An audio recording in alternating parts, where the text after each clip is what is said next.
चलिए फिर से आपका स्वागत है रेज एकेडमी में। तो आज फिर से हम लोग प्रॉपर्टीज ऑफ ए पैरेललोग्राम ही पढ़ेंगे, क्योंकि पिछले क्लास में आप लोगों का दो ही प्रॉपर्टीज जो होता था। फर्स्ट जो diagonal divide the parallelogram into two congruent triangle, और सेकंड जो क्राइटेरिया सेकंड जो प्रॉपर्टी था कि opposite sides of a parallelogram are equal, यही दोनों प्रूव कराए थे। ठीक है ना। आज जो होता है third properties the opposite angles of a parallelogram are equal. ठीक है ना। इसको हम लोग क्या करेंगे, देखेंगे। उसके साथ साथ इसको अभी हम लोग बाद में देखेंगे। अभी इसका जो opposite sides of a parallelogram are equal का जो कन्वर्स होता है इसको हम लोग देखेंगे। ठीक है ना। जैसा कि थ्योरम नंबर थर्ड में आप लोग देख रहे हैं कि converse of theorem second, converse of theorem second, ये सेकंड थ्योरम का कन्वर्स है ना। तो पहले अभी इसको हम लोग देख लेंगे, उसके बाद जो थर्ड क्राइटेरिया होता है, थर्ड जो प्रॉपर्टीज होता है इसको हम लोग देख लेंगे। ठीक है ना। चलिए, तो थ्योरम नंबर थर्ड जो कन्वर्स ऑफ थ्योरम सेकंड का है, यहाँ पर कह रहा है, इसमें क्या कह रहा है कि if each pair of opposite sides of a quadrilateral is equal. अच्छा, ये क्वाड्रिलेटरल, अभी एबीसीडी को लेटर सपोज करके चल रहा है कि ये क्वाड्रिलेटरल है। अगर क्वाड्रिलेटरल के अपोजिट साइड इक्वल है, क्या है, अपोजिट साइड इक्वल है, ऐसा कह रहा है क्वेश्चन में कि ऑलरेडी दिया हुआ है कि इसके अपोजिट साइड क्या है, इक्वल है। मतलब क्वाड्रिलेटरल जो एबीसीडी है, क्वाड्रिलेटरल जो एबीसीडी है, इसका अपोजिट जो साइड है वो इक्वल है, ऐसा क्वेश्चन में क्या कर रहा है, कह रहा है। ठीक है। तो आपको प्रूफ करना है कि ये जो एबीसीडी होगा वो क्वाड्रिलेटरल के साथ साथ वो पैरेललोग्राम भी होगा। तो पैरेललोग्राम होगा तो अब इसलिए कि पैरेललोग्राम का जितना भी प्रॉपर्टीज होगा वो सब फॉलो करेगा। मतलब opposite sides are equal, opposite angles are equal. ठीक है। अगर बाय द वे अगर अपोजिट एंगल भी दिखा दे रहे हैं, हम लोग अपोजिट एंगल भी दिखा दे रहे हैं, तो भी हम लोग कह सकते हैं कि इसका पैरेललोग्राम जो होते हैं, ये पैरेलल जो एबीसीडी है वो क्वाड्रिलेटरल का पार्ट का जो पैरेललोग्राम है वो होगा। ठीक है ना। चलिए, कोई भी एक जो प्रॉपर्टीज होता है उसको फुलफिल हम लोग करा देंगे, प्रूफ कर देंगे, तो हम लोग कह सकते हैं कि जो ये एबीसीडी है क्वाड्रिलेटरल का जो पैरेललोग्राम है वो है। ठीक है ना। चलिए आइए हम लोग, तो फर्स्ट ऑफ ऑल हम लोग क्या करेंगे कि गिवन जो होता है उसको लिखते हैं, गिवन जो होता है उसको लिखते हैं। तो गिवन में क्या दिया हुआ है भाई, सॉल्यूशन में जो गिवन होता है उसको लिखते हैं। तो गिवन में क्या है कि A B C D is a quadrilateral, is a quadrilateral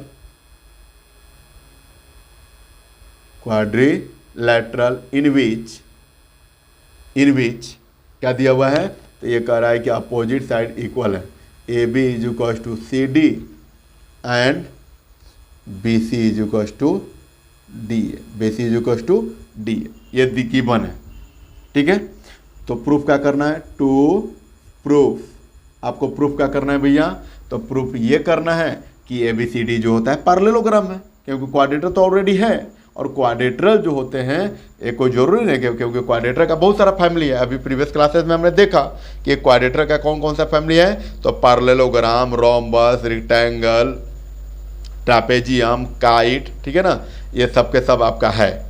तो ऐसा तो नहीं बोल सकते हैं कि एबीसीडी जो होता है पैरेललोग्राम ही होगा। पैरेललोग्राम होने के लिए सारा पैरेललोग्राम का जो क्राइटेरिया होता है, जो प्रॉपर्टीज होता है, सब फुलफिल होना चाहिए, तभी ना हम बोल सकते हैं ना।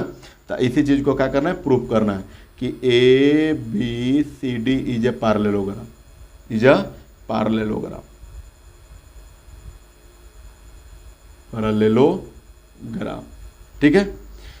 तो यहाँ से देखिए कि डॉटेड लाइन ऑलरेडी किया हुआ है। तो आपको क्या पता चला कि जब भी डॉटेड लाइन किसी भी फिगर में हो तो क्या होता है, कंस्ट्रक्शन होता है। क्या होता है, कंस्ट्रक्शन होता है। और कंस्ट्रक्शन हमेशा अपने से किया जाता है। अब जो चीज़ें अपने से करेंगे उसको कंस्ट्रक्शन में लिखेंगे। तो यहाँ से हम लोग क्या करेंगे, टू प्रूफ के बाद कंस्ट्रक्शन लिखे करेंगे, कंस्ट्रक्शन। तो कंस्ट्रक्शन में क्या करेंगे, तो हम लोग यही नहीं किए कि ए सी को ज्वाइन किए, मतलब ए को सी से ज्वाइन किए, लिखेंगे ज्वाइन ए टू सी। ठीक है ना। उसके बाद हम लोग प्रूफ में चलेंगे, उसके बाद हम लोग क्या करेंगे, प्रूफ में चलेंगे। तो प्रूफ में चलेंगे तो हमारा दो पार्ट दिया ही हुआ है, एक पार्ट और क्या हो जाएगा, ए सी कॉमन कर लेंगे। तो बाई ट्रिपल ए से हम लोग कह सकते हैं कि दोनों ट्रायंगल ए बी सी और सी डी ए जो होता है क्या होगा, कॉन्ग्रुएंट होगा, ये कॉन्ग्रुएंट होगा। तो इसका बचा हुआ रिमेनिंग पार्ट, मतलब angle B is equal to angle D, ये क्या होगा, इक्वल हो जाएगा, है ना। चलिए आइए लिखते हैं। तो लिखेंगे in triangle A B C and triangle and triangle C D A में चलेंगे, ठीक है, and triangle C D A में। तो आपको क्या दिया हुआ है, तो दिया ये हुआ है कि ए बी जो होता है सी डी के इक्वल में है, ये गिवन है, इसको लिख लेंगे गिवन। उसके बाद जो होता है क्या, ए बी के बाद बी सी जो होता है एक इसके डी ए के इक्वल में है, B C is equal to A D या डी ए भी गिवन है। दो थिंग्स हो गया, और एक थिंग्स हम लोग ए सी को कॉमन कर लेंगे तो हो जाएगा, मतलब ए सी इज इक्वल टू ए सी ये कॉमन से हो गया, ठीक है ना। सो ट्रायंगल ए बी सी ये क्या होगा, कॉन्ग्रुएंस होगा ट्रायंगल सी डी ए का। कैसे, तो ये देखिए ए बी साइड हमारा हुआ, ए बी साइड और ए बी हमारा साइड, मतलब ट्रिपल साइड से क्या हो गया कि ट्रायंगल ए बी सी और triangle C D A congruent हो गया, है ना। तो यहाँ से लिखेंगे by side side side criteria, by side side side criteria से ये दोनों ट्रायंगल कॉन्ग्रुएंट हो गया।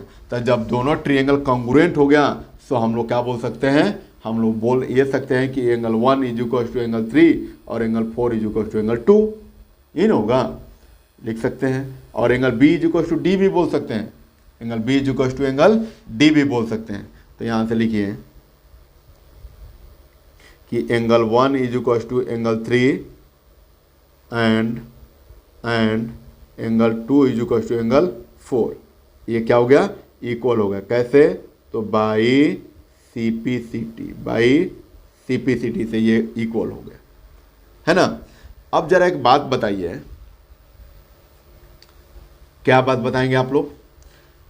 तो हम लोग देख रहे हैं कि एंगल 1 और एंगल 3, एंगल 2 और एंगल 4 ये क्या हो रहा है, ये अल्टरनेट एंगल का काम कर रहा है, ये अल्टरनेट एंगल का काम कर रहा है, क्योंकि AC जो होता है डायगोनल है, AC क्या है, डायगोनल है।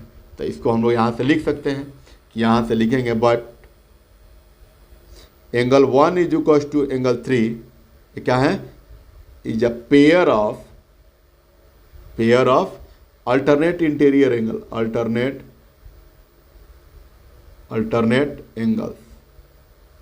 एंगल्स है जो फॉर्म कैसे हुआ है, तो साइड ए बी और सी डी पर हुआ है, ठीक है, क्या हुआ है, तो साइड ए बी और फॉर्म यहाँ से लिखेंगे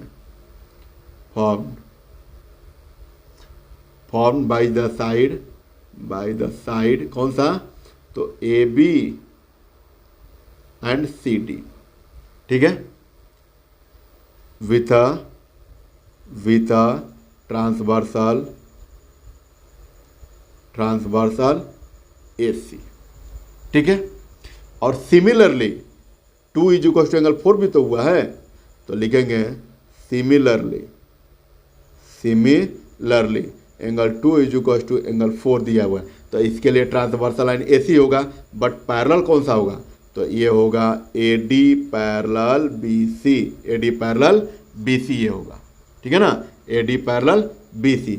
तो यहाँ से ले लेंगे आपको, ये हमारा हो जाएगा फर्स्ट, ये हो जाएगा फर्स्ट, और ये वाला हो जाएगा हमारा कौन सा, सेकेंड, सॉरी, यहाँ से आप लोग कर सकते हैं AB पैरेलल, यहाँ से कर लेंगे AB पैरेलल CD, तो ये हो गया फर्स्ट और ये हो गया सेकेंड हमारा। तो फ्रॉम फर्स्ट और second, from first and second ये दोनों देख रहे हैं कि दोनों लाइन जब पैरेलल हो गया, मतलब ABCD के पैरेलल में हो गया और ADBC के पैरेलल में हो गया, इसका मतलब इसके अपोजिट साइड क्या हो गया, पैरेलल हो गया। और जब अपोजिट साइड पैरेलल हो गया तो यहाँ से लिखेंगे from first and second the opposite side, opposite में ही है ना, the opposite sides are parallel, है ना, are parallel of a quadrilateral ABCD, of a quadrilateral ABCD, है ना। तो जब अपोजिट साइड आर पैरेलल है, so we can say that, so ABCD is a parallelogram, बोल सकते हैं कि नहीं बोल सकते हैं आप? Is a parallelogram, parallelogram. और यही क्या करना था आपको? प्रूफ करना था। Hence proved, hence proved. तो ये था कन्वर्स ऑफ थ्योरम सेकंड का, ठीक है ना, कन्वर्स ऑफ थ्योरम सेकंड का। क्या एंगल्स जो होते हैं इक्वल दिए हुए, तो आपको दिखाना था थ्योरम सेकंड में कि अपोजिट साइड इक्वल होते हैं। अगर अपोजिट साइड दिया हुआ इक्वल है तो क्वाड्रेटरल जो होता है वो पैरेललोग्राम होगा, ऐसा आपको प्रूफ करना था। तो हमने प्रूफ कर दिया, ठीक है। अब आइए प्रॉपर्टीज नंबर जो थर्ड होता है कि the opposite angles of a parallelogram are equal. अब इसको प्रूफ करेंगे, ठीक है ना, क्योंकि जो सेकंड था प्रॉपर्टीज इसको तो हमने प्रूफ किया था, उसके साथ साथ जो थर्ड थ्योरम है वो इसका सेकंड जो है उसका कन्वर्स है, उल्टा है ना। अब हम लोग प्रॉपर्टीज नंबर जो थर्ड होता है उसको देखेंगे थ्योरम नंबर 4 में। थ्योरम नंबर क्या करेंगे? 4 में देखेंगे, ठीक है ना। थ्योरम नंबर 4 देखेंगे।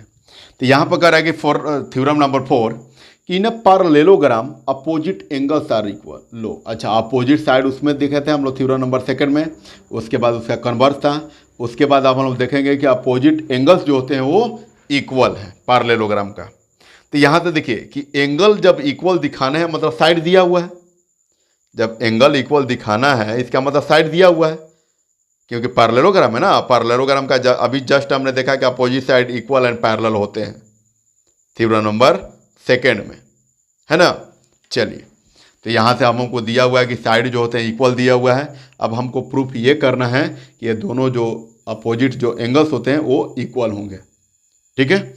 मतलब एंगल बी जो होते हैं डी के इक्वल में और एंगल ए जो होता है कंप्लीट सी के इक्वल में, इन अपोजिट एंगल होगा। आइए अब हम लोग सॉल्यूशन में चलेंगे। तो सॉल्यूशन में फर्स्ट ऑफ ऑल क्या करेंगे? गिवन लिखेंगे। फर्स्ट ऑफ ऑल क्या करेंगे हम लोग? गिवन लिखेंगे। तो गिवन में क्या है आपको? तो गिवन में है आपका, गिवन में क्या है?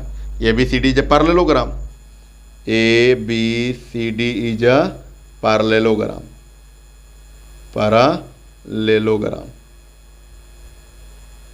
पैरेललोग्राम, ठीक है। A B C D is a parallelogram. तो आपको प्रूफ क्या करना है? टू प्रूफ क्या करना है? तो इसके अपोजिट एंगल्स जो होते हैं वो इक्वल हैं। अपोजिट एंगल्स जो होते हैं वो क्या है? इक्वल है। It means angle A is equal to angle C and angle B is equal to angle D. ये आपको प्रूफ करना है, ठीक है। अब यहाँ से भी देख रहे हैं कि इसमें भी डॉटेड लाइन है, मतलब कंस्ट्रक्शन करना होगा। तो कंस्ट्रक्शन में लिखेंगे, है ना। कंस्ट्रक्शन में क्या लिखेंगे? Join A to C, simple सा join A to C. A को सी से हमने ज्वाइन किया। तो जब ज्वाइन किया तब सिंपली हमको ये करना है प्रूफ कि जो अपोजिट एंगल्स होते हैं वो क्या होते हैं? इक्वल होते हैं। तो जब अपोजिट एंगल करना है तो भी हमको तो कॉन्ग्रुएंस से जाना होगा, बिना कॉन्ग्रुएंस का तो कोई ऑप्शन है नहीं।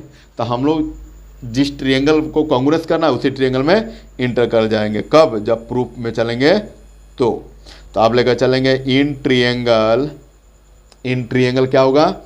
ए बी सी एंड ट्रायंगल कौन सा आपका? एंड ट्रायंगल हो जाएगा सी डी ए। बहुत सिंपल सा है, वी हैव, ठीक है। तो क्या होगा कि angle 1 is equal to angle 3, और ये कैसे होगा? तो ये होगा कि जब A B parallel C D and A C transversal, A C transversal, transversal line alternate interior angle से, अल्टरनेट इंटीरियर एंगल से ये इक्वल हो गया। एक ही बार में हमने लिख दिया, ठीक है। उसके बाद angle 2 is equal to angle 4 भी तो होगा। Angle 2 is equal to angle 4 कब? जब ए डी पैरेलल हो जाएगा बी सी का, तो ठीक है ना, या B C parallel A D and A C is a transversal, A C is a transversal, transversal, और ये भी अल्टरनेट इंटीरियर एंगल से क्या हो गया? इक्वल हो गया, ठीक है। और एक बात तो आपको जानते ही हैं कि दो चीज़ें दिया हुआ है तो एक चीज़ें कहाँ से मिलेगा? ऑलरेडी दिया हुआ है। जो कंस्ट्रक्शन में हमने काम किया, तो कंस्ट्रक्शन में क्या काम किया? तो ए को सी से ज्वाइन किया जो डायगोनल का काम कर रहा है। तो यहाँ से लिखेंगे ए सी इज इक्वल्स टू ए सी, ये कॉमन हो गया हमारा, ये कॉमन हो गया। तो हमारे पास थ्री थिंग्स मिल गया, दो एंगल मिला, ये भी एंगल मिला और ये क्या मिला, साइड मिला। तो ट्रिएंगल क्या होगा, ए बी सी, ये कॉन्ग्रुएंट होगा ट्रिएंगल सी डी ए का। कैसे, तो by angle side angle rule, by angle side angle rule से अभी इस चीज़ को हमने कॉन्ग्रुएंस किया। अभी अपोजिट साइड इक्वल है कि नहीं है, अभी बाद में हम लोग बात करेंगे, है ना। तो लिखेंगे क्या कि अब अभी हमने दिखाया जस्ट कि ए बी सी और सी डी ये जो होता है, मतलब ट्रायंगल ये वाला और ट्रायंगल ये वाला, ये दोनों कॉन्ग्रुएंट हो गया। तो इसका बचा हुआ रिमेनिंग जो पार्ट होता है वो क्या होगा, by C P C D से इक्वल होगा। किससे होगा, तो by C P C D से इक्वल होगा, by C P C D से इक्वल होगा। क्या होगा, तो अपोजिट जो एंगल हो इसके होते हैं वो इक्वल होंगे। ठीक है ना, कोई प्रॉब्लम। चलिए तो अब हम लोग इसको लिखेंगे कैसे, तो लिखेंगे angle B is equals to angle D, है ना। कैसे, तो by C P C T से इक्वल है। ठीक है, अब उसके बाद जरा देखिए कि अब हम लोग लिख सकते हैं क्या कि एंगल 1 या angle 2 plus angle 3 is equals to क्या होगा, क्योंकि फर्स्ट और सेकंड को हम लोग इसको फर्स्ट और इसको सेकंड करते हैं ना, फर्स्ट और नहीं सॉरी, इसको एज इट इज रहने देते हैं। अब हम लोग करेंगे angle 2 plus 3 is equals to angle 2 plus 3 plus angle 1 plus angle 4, है ना। तो ये भी क्या हो जाएगा, angle A is equals to angle C, और ये भी by C P C D से, by C P C D से इसको भी हम लोग बोल सकते हैं। और यही तो क्या करना था हमको, प्रूफ करना था ना, यही क्या करना था हमको, प्रूफ करना था। हेंस प्रूव्ड, इसको भी हमने दिखा दिया कि अगर एक ट्रायंगल एक पैरेललोग्राम का जो अपोजिट एंगल होते हैं वो इक्वल होते हैं, क्योंकि साइड तो ऑलरेडी होता है इक्वल एंड पैरेलल। अब हमने इस थ्योरम नंबर 4 में दिखा दिया कि अपोजिट एंगल्स भी क्या होते हैं, इक्वल होते हैं। मतलब अगर आपसे कोई कहेगा, ठीक है ना, कि जो अपोजिट पैरेललोग्राम का एंगल जो होता है या साइड होता है वो इक्वल होता है, तो कैसे होता है ये आप लोग बेशक करके दिखा देंगे। कैसे करेंगे आप लोग, तो दोनों ट्रायंगल को कॉन्ग्रुएंस दिखा देंगे और बचा हुआ रिमेनिंग पार्ट को बोलेंगे कि ये इक्वल है by C P C D से, है ना। क्योंकि आपको भी पता है कि ये जो सी पी सी टी है ये क्या करता है, बहुत हैंडल करता है, मतलब 3 पार्ट को तो हैंडल कर ही लेगा अकेले, है ना। आए बात समझ में। चलिए आइए थ्योरम नंबर 5 देखते हैं हम लोग। थ्योरम नंबर 5 जो कन्वर्स है थ्योरम नंबर 4 का, थ्योरम नंबर 5 देखेंगे जो कन्वर्स है थ्योरम नंबर 4 का। तो यहाँ पर कह भी रहा है थ्योरम नंबर 5 जो कन्वर्स है थ्योरम नंबर 4 का, यहाँ पर कह दिया ना आपसे, ठीक है। तो इसको अभी हम लोग देखेंगे। तो यहाँ पर कह रहा है कि if in a quadrilateral each pair of opposite angle is equal. अच्छा, अब आपको बताना है कि अपोजिट जब एंगल होगा तो पैरेललोग्राम होगा। उसमें क्या था कि अपोजिट साइड जो था इक्वल जो दिखाए थे, उसके जस्ट कन्वर्स में हमने क्या देखा है कि जो अपोजिट साइड जब इक्वल होगा तो वो पैरेललोग्राम होगा। अपोजिट एंगल इक्वल होगा तो अभी इसमें दिखाना है कि वो पैरेललोग्राम होगा। ठीक है ना, क्लियरली है। चलिए जैसे जैसे हम लोग क्लास को बढ़ाते रहेंगे वैसे वैसे आपका भी अंडरस्टैंडिंग जो होता है काफ़ी ग्रो करेगा। ठीक है ना। चलिए तो यहाँ से दिया हुआ है कि अपोजिट जो एंगल्स होते हैं वो दिया हुआ है कि वो इक्वल है, तो आपको प्रूफ करना है कि जो फिगर है ए बी सी डी ये क्या है, ये पैरेललोग्राम है। ये क्या है, ये पैरेललोग्राम है। तो पैरेललोग्राम को कहने के लिए हमको अपोजिट साइड को इक्वल दिखाना पड़ेगा, पैरेलल दिखाना पड़ेगा, तभी ना हम लोग बोल सकते हैं ना। चलिए तो बातें हमको समझ में आई, क्वेश्चन समझ में आ गया। अब हम लोग लिखेंगे क्या, सॉल्यूशन। और सॉल्यूशन में आपको जानते ही आप लोग क्या कि first of all sir given लिखते हैं। हाँ भाई, मैं ही नहीं लिखता हूँ, आप लोगों को भी लिखने हैं। ठीक है ना, ऐसा नहीं कि मैं ही केवल गिवन लिखूंगा, आप लोगों को भी लिखने पड़ते हैं। ठीक है ना। चलिए तो गिवन में हमने क्या कर दिया कि A B C D is a quadrilateral, A B C D is a quadrilateral in which क्या होगा, angle A is equal to angle C and angle B is equal to angle D, angle B is equal to angle D. ये given है, तो आपको proof क्या करना है? To proof, आपको प्रूफ क्या करना है भैया? तो प्रूफ करना है कि ये जो क्वाड्रेटरल है ये क्या है? पैरेललोग्राम है। मतलब A B C D is a parallelogram, parallelogram, parallelogram होगा। ठीक है, चलिए अच्छी बात है। पैरेललोग्राम जब हमको दिखाना है तो दिखा ही देंगे, है ना। चलिए, तो अब प्रूफ में चलेंगे क्योंकि कंस्ट्रक्शन इसमें जरूरी नहीं है। क्या है? जरूरी नहीं है। तो लेकर चलेंगे क्या हम लोग in quadrilateral A B C D में, तो जो चीज़ें गिवन है angle A is equal to angle C और angle B is equal to angle D, तो हम लोग लेकर चलेंगे इन क्वाड्रिलेटरल, इन क्वाड्रिलेटरल कौन सा? ए बी सी डी में क्या होगा भैया? तो angle A is equal to angle C दिया है, दिस इज फर्स्ट, और angle B is equal to angle D दिया हुआ है, दिस इज सेकेंड, है ना। ये क्या है? तो ये गिवन था, ये गिवन में जिसको हमने लिख दिया, ये हो गया। ठीक है, अब हम लोग क्या करेंगे कि ऐड करेंगे ए बी मतलब फर्स्ट और सेकंड को, तो लिखेंगे adding first and second, we get adding first और सेकंड। तो आप फर्स्ट और सेकंड को ऐड करेंगे तो क्या होगा? Angle A plus angle B is equal to angle C plus angle D. अच्छा, यहाँ से कुछ क्लू मिला, जब हमने फर्स्ट और सेकंड को ऐड किया तो यहाँ से कुछ क्लू मिला। क्या मिला भाई? तो देखिए ये सेम आर्म है, कॉमन आर्म सेम है, और इस पर एंगल ए और एंगल बी बन रहा है, एंगल ए और एंगल बी बन रहा है। ठीक है, तो एंगल ए और एंगल बी बन रहा है, तो कंसेक्यूटिव एंगल काम करेगा। क्या काम करेगा? कंसेक्यूटिव एंगल काम करेगा। लेकिन उससे जो पहले होता है, हम लोग एंगल सम प्रॉपर्टी ऑफ कुछ क्वाड्रेटर भी देखे हैं कि 360 डिग्री होता है। क्या होता है? 360 डिग्री होता है। तो आइए पहले इसको कर लेते हैं, है ना। इसको हम लोग क्या कर लेते हैं?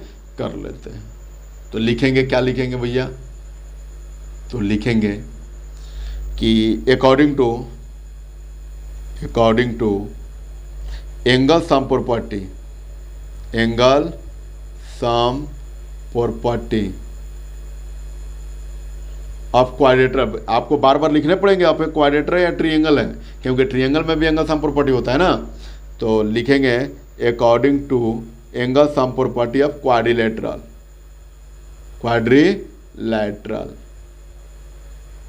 ठीक है। क्या होता है? तो angle A plus angle B plus angle C plus angle D is equal to 360 degree, ये होता है हमारा। ठीक है ना। क्या होता है? ये होता है। तो यहाँ से हमने देखा कि angle A plus angle B is equal to 180 degree. कैसे? कॉन्सेक्यूटिव एंगल से, और consecutive angle C plus angle D is equal to A B 180 degree है। रीजन सेम जाएगा कॉन्सेक्यूटिव एंगल। तो अब बताओ कि कॉन्सेक्यूटिव एंगल कब हमारा काम करेगा? कॉन्सेक्यूटिव एंगल कब काम करेगा? जब वो दोनों लाइन पैरेलल होगा। जब वो दोनों लाइन क्या होगा? पैरेलल होगा, है ना। जब वो दोनों लाइन क्या होगा? पैरेलल होगा। मतलब फाइनली जो होते हैं, so A B plus B C is equal to C D, C plus D is equal to 180 degree, सबको मिलाकर है ना। अब यहाँ पर जरा देखिए, तो अब यहाँ से क्या लिख सकते हैं? एंगल ए और डी क्या है? एंगल ए और डी ये दोनों क्या है? इंटीरियर एंगल्स हैं। ये क्या है? Interior angles of the same side. तो यहाँ से 180 डिग्री हो गया, 180 डिग्री हो गया। ठीक है ना। तो आप लोग लिख सकते हैं, क्या लिख सकते हैं? क्योंकि कंसेक्यूटिव एंगल अभी हम लोग इसको दिखा दिए, तो जब दिखा दिए तो एक क्वाड्रेटरल जो होगा वो क्या होगा? पैरेललोग्राम होगा, क्योंकि कंसेक्यूटिव एंगल तभी पॉसिबल है जब वो पैरेलल होगा। अब पैरेलल होगा और फिगर जो ए बी सी डी है वो क्या है? क्लोज है। तो जब क्लोज है और अपोजिट साइड पैरेलल है, so we can say that A B C D is a parallelogram. ABCD is a parallelogram. तो यहाँ से लिख लेंगे hence AB parallel CD and AD parallel BC, AD parallel BC। So ABCD is a parallelogram, is a parallelogram, parallelogram है ना। और यही आपको क्या करना था, प्रूफ करना था, हेंस प्रूफ्ड, हेंस प्रूफ्ड। ठीक है, तो आपने देखा कि जो थ्योरम और उसके कन्वर्स काफ़ी सिंपल वे में हमने प्रूफ कर दिया। ठीक है ना, तो बहुत ही सिंपल वे, इससे भी मैं उम्मीद करता हूँ कि इससे भी बहुत सिंपल और शॉर्टकट ट्रिक आप लोगों को बताए जाएंगे, ताकि अगर यही क्वेश्चन अगर by the way multiple choice में दे दे, मल्टीपल जैसे प्रूफ करने वाला तो नहीं मल्टीपल चॉइस में देगा, इससे रिलेटेड जो क्वेश्चन होता है उसको मल्टीपल चॉइस में दे दें, उसको क्या कर दे, मल्टीपल चॉइस में दे दे, तो आप लोग उसको कैसे सॉल्व कर सकते हैं। बहुत सिंपल से सिंपल वे और कंसेप्ट बताए जाएंगे। लेकिन आपको क्या करना है, आपको वीडियो को शुरू से लेकर लास्ट तक जरूर देखने हैं, तभी कंसेप्ट आपको सही से समझ में आएंगे और ट्रिक सही से समझ में आएगा। ठीक है ना, तो आज के क्लास हम लोग यहीं पर स्टॉप करते हैं। Thank you so much.